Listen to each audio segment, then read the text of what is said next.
What happens if you go in green? Welcome to Australian Mining for New Starters. And today I'm just going to talk about what happens when you get one of these jobs and you go in green without any mining knowledge. With the nipper or the underground truck driver or the offsider, when you start work on day one and you don't know anything, that's termed being green. So the sooner you can get yourself up to speed, the more productive you're going to be on crew and the better result that you're going to get. A lot of companies these days, they do training courses, either if you're in WA, they might do one in Perth. A couple of the bigger companies have got training rooms that are mocked out to look like underground now, and they put people through some training here in Perth, while other companies still do it the traditional way where you fly to site and you do your training on site. So some companies do it one way, other companies do it the other. Even if you do the 3 days beforehand here in Perth, you'll still have to do the inductions on site when you get to site. They're all individual inductions that have to happen up there. So once you get to site, you'll go with safety and training for 3 or 4 days, and you'll run through what the rules are of the mine, and they'll give you some idea of what job you're going to do, and then you'll get paired up with a buddy. This is where it can go pear-shaped and wrong sometimes, because you are being paired up with the person that you're replacing. So often the nipper will have to train the new nipper, and the new truck driver will be trained by the person getting off the trucks with the most experience and probably going on to the next job. Now, sometimes those people don't have a lot of experience, and sometimes bad habits are handed down that way.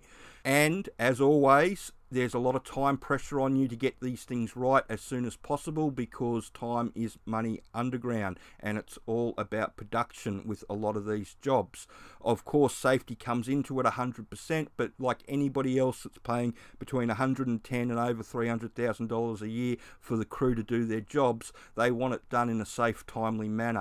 So the quicker you get up to speed, the better off you are. If you take too long and you can't get up to speed quick enough, don't kid yourself, they'll ease you out, and they do that often. Unfortunately, the failure rate for new starters is 3 out of 5 people fail in the first 6 months. And a lot of that is down to not knowing what they're getting themselves into. If I had $5 for every time someone told me, gee, I didn't think this is what mining was about, I wouldn't be doing these videos. I'd be sitting on a boat over at Rottnest fishing at the moment.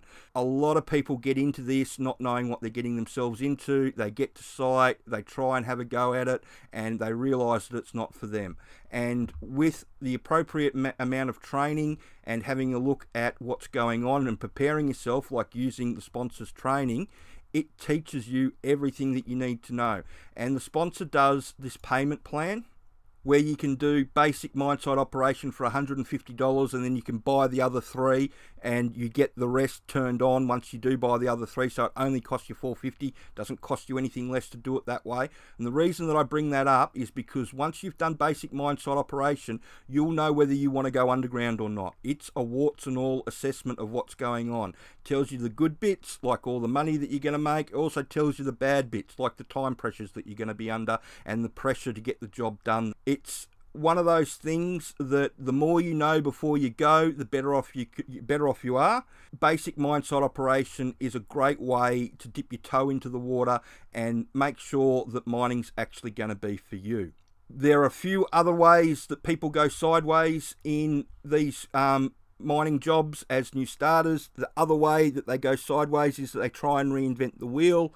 While they want people with the intestinal fortitude to say, no, I'm not going to do that job if they feel it's unsafe, they also don't want people that are going to try and reinvent the wheel. There's a reason why everything's done a certain sort of way on your specific underground mine. The whole thing's unfortunately built on blood, and the reason that you're doing it the way you're doing it now is because it's the safest way that they've come up with in the last 40 years. And it really just goes down to that. Now, unfortunately, you get a certain types of people that come through that just want to constantly reinvent the wheel. Those people end up making it about 3 to 6 months in the industry, and then they get turfed out. Because if you get caught doing the wrong thing underground in the first 6 months, or you make a big mistake, have no hesitation, it will be a window seat, which means that's a sackable offence. And going in green can be a very harrowing experience where you get a wall of information all at once, and if you can't deal with that, then you really struggle to make a career out of it and make it past that 6 months. And that's why the sponsors training is so good. It allows you to go through at your own pace and know exactly what you're getting yourself into. So I hope that information helps, and if you've got any more questions that you'd like answered, please send them through, and if you could share this information around and like and subscribe the channel.